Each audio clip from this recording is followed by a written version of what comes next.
नमस्कार, मैं मुस्कान Upadhyay IT college की छात्रा आशा करती हूँ आप सभी बहुत अच्छे होंगे।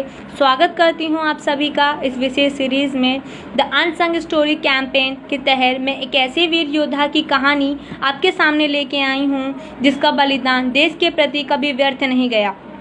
कारगिल वॉर को जीतने के लिए बहुत ही अच्छी भूमिका निभाई परमवीर चक्र लेफ्टिनेंट मनोज कुमार पांडे जी, जो एक बहादुरी की मिसाल हैं, बहुत ही होनहार हैं। ये अक्सर कहते थे सुरक्षा करते वक्त, यदि मेरी मौत ही क्यों ना आ जाए, मैं उस मौत को भी मार गिराऊंगा। I will kill the death. ये अपने साथ एक डायरी रखते थे जिसमें इन्होंने हर एक बात का जिक्र किया है। मनोज कुमार पांडे जी का जन्म 25 जून 1975 में रूड़ा गांव के सीतापुर में हुआ था।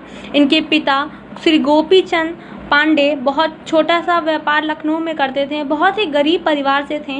इनकी माँ कहती हैं घर की परिस्थितियों को देखते हुए इन्होंने कभी जिद नहीं किया, बस एक बार एक बांसुरी के लिए जिद किए थे जब वे मेले में गए थे, और वो उसके बाद वो उसी बांसुरी पे वे अपनी धुन बजाया करते थे। मनोज कुमार पांडे जी बचपन से ही बहुत ही होनहार रहे हैं। वीरता बुद्धिमत्ता उन्हें जन्म से ही प्राप्त है। माँ ने वीरों की कहानियाँ सुनाई हैं और पिता ने उन्हें जीवन के लिए आदर्श प्रदान किया है। ये आरएलबी में पढ़े, उसके बाद आर्मी पब्लिक स्कूल में दाखिला लिया। बाद में इन्होंने आगे की पढ़ाई करने के लिए नेशनल डिफेंस एकेडमी को ज्वाइन किया, वहाँ से उनकी पढ़ाई पूरी हुई। मनोज जी को पढ़ने के साथ साथ खेलने का भी बहुत शौक था। सबसे प्रिय इन्हें रस्सी कूदना था, जिसमें ये बहुत ही ज़्यादा प्रवृत्त थे। पैरों की थप तक सुनाई नहीं देती थी, लगता था कि हवा में ही कूद रहे हैं। बहुत ही सादगी और सरलता के साथ इनका जीवन व्यतीत हुआ। जब इन्होंने एनडीए का पेपर क्लियर किया और इंटरव्यू लेके गए तो उनसे पूछा गया कि आप डिफेंस को क्यों ज्वाइन करना चाहते हैं। इन्होंने बोला कि मुझे परमवीर चक्र चाहिए, और फिर दोबारा पूछते हैं कि परमवीर चक्र कैसे मिलता है, आपको पता है। उन्होंने बोला हाँ मुझे पता है, मैं केवल परमवीर चक्र ही नहीं लाऊंगा, बैटलफील्ड में झंडे गाड़ के आऊँगा। फिर वे तुरंत 11वीं गोरखा राइफल्स की पहली कंपनी लेफ्टिनेंट बना दिया जाता है। जब माँ को पता चलता है तो वो कहती हैं बेटा मैंने कहा था लड़ाई में मत जाना। तो मनोज जी कहते हैं माँ मैं बचपन से ही आपके मुंह से चंद्रशेखर आज़ाद और भगत सिंह की कहानियाँ सुन रहा हूँ, आप मुझे कमज़ोर न बनाएं। सन 1999 में कारगिल से हमारा आखिरी युद्ध था। इस युद्ध में भारतीय सेनानी इतनी ऊंचाइयों से लड़े कि मानो वहाँ की वायु इतनी विरल होती थी कि हर कदम उठाने के लिए श्रम करना पड़ता था। सियाचिन एक ऐसा रण क्षेत्र है जहाँ पे बहुत ठंड पड़ती थी, हम और आप सोच भी नहीं सकते हैं, जहाँ पे हफ्तों तक कोई नहीं टिक पाता था। सियाचिन संसार की सबसे ऊंची सेना चौकी थी। इतनी ज़्यादा ठंड पड़ने की वजह से वहाँ एक म्यूचुअल अंडरस्टैंडिंग थी इंडियन आर्मी और पाकिस्तान आर्मी के बीच में, अभी भी है, कि दोनों आर्मी जब बर्फ़ गिरने पड़ेगी तो हम दोनों पीछे पीछे हो जाएंगे। परंतु उस वक्त ऐसा ना था। कारगिल वॉर एक तरीके से देखा जाए तो धोखा था हमारे साथ। उसी तरह इस समय भी म्यूचुअल अंडरस्टैंडिंग होने के बावजूद भी इंडियन आर्मी पीछे हटी, पाकिस्तान आर्मी पीछे नहीं हटी। उन्होंने कारगिल पॉइंट को ऑक्यूपाई कर लिया और श्रीनगर और लेह हाईवे को काटने की कोशिश की ताकि सप्लाई बंद हो जाए। सप्लाई बंद होने के बाद उन्होंने पूरे एरिया पे कब्जा कर लिया, और इसी के बाद उन्होंने कश्मीर का मुद्दा इंटरनेशनल लेवल पे बढ़ाने की कोशिश की थी। इनकी ये पहली पहल थी कि मैं कश्मीर को अपने अंडर कर लूँ, लेकिन हमारी इंडियन आर्मी को ये मंजूर ही ना था और उनके इस प्लान पे उन्होंने पानी फेर दिया। 6 मई को जब वहाँ के चावले बताते हैं कि मैंने कुछ लोगों को अपने हथियार के साथ देखा है बड़े बड़े, तभी सौरभ कालिया वहाँ जाते हैं और देखते हैं, और वो देख के आश्चर्यचकित हो जाते हैं। वो कहते हैं अरे ये तो आतंकवादी है ही नहीं, ये तो प्रॉपर सेटलमेंट के साथ पूरी तैयारी के साथ पाकिस्तान की आर्मी आई हुई है। तभी उनको सौरभ जी को पकड़ लिया जाता है और उनको इतना टॉर्चर किया जाता है, इतना ज़्यादा टॉर्चर किया जाता है कि हम और आप सोच भी नहीं सकते। उनकी आंखें निकाल ली जाती है, कानों में छेद कर दिया जाता है और हाथ पैर काट दिए जाते हैं, बहुत टॉर्चर करते हैं। उसके बाद उनको मार दिया जाता है। तभी इंडियन आर्मी को पता चलता है और वो इतना बौखला जाते हैं कि मानो कि खून खौल रहा हो, और मनोज कुमार पांडे जी का गुस्सा मानो आसमान छू रहा हो, इनको इतना गुस्सा आया था। और उसी क्षण सबकी छुट्टियां कैंसिल हो जाती है और आते वक्त मनोज जी की माँ कहती हैं, बेटा तुम थोड़ा पीछे रहना और मुझे बहुत डर लग रहा है और तुम ज़्यादा लड़ना नहीं। तो अब क्या कर सकते हैं, माँ का दिल तो माँ का दिल होता है, थोड़ा सा दर्द उनको भी सहना पड़ता है। लेकिन तभी मनोज जी कहते हैं कि माँ, अगर आपके ऊपर कोई प्रॉब्लम आती है तो हम आपको कैसे छोड़ सकते हैं। इसी तरह से भारत माँ के ऊपर एक प्रॉब्लम आई है, बहुत ही बड़ा आपदा आया है, तो मैं उन्हें कैसे ना बचाऊं। मेरी जिम्मेदारी बनती है कि मैं उन्हें बचाऊं और मैं अपनी जिम्मेदारी अच्छे से निभाऊं। इतना कह के वो निकल जाते हैं। पहलवान चौकी पे उनको पोस्टिंग मिलती है।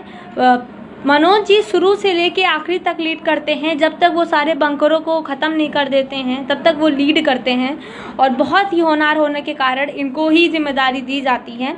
सियाचिन में इतनी ठंड होने के कारण मानो शरीर गल रहा हो, इनके उस समय इतने ज़्यादा कपड़े भी नहीं उनको दिए जाते, बट फिर भी वो चलाते हैं किसी तरीके से। और मतलब बहुत प्रॉब्लम होती है। हाँ, मतलब कोई कुछ बता नहीं सकता है, बहुत ज़्यादा दिक्कत होती है। खालूबाज सबसे स्टैटिक पॉइंट होता है वहाँ पे, क्योंकि उसके जस्ट पीछे ही पाकिस्तान की सारी सप्लाई वहीं से आ रही होती है और उसको काटना बहुत ज़रूरी होता है।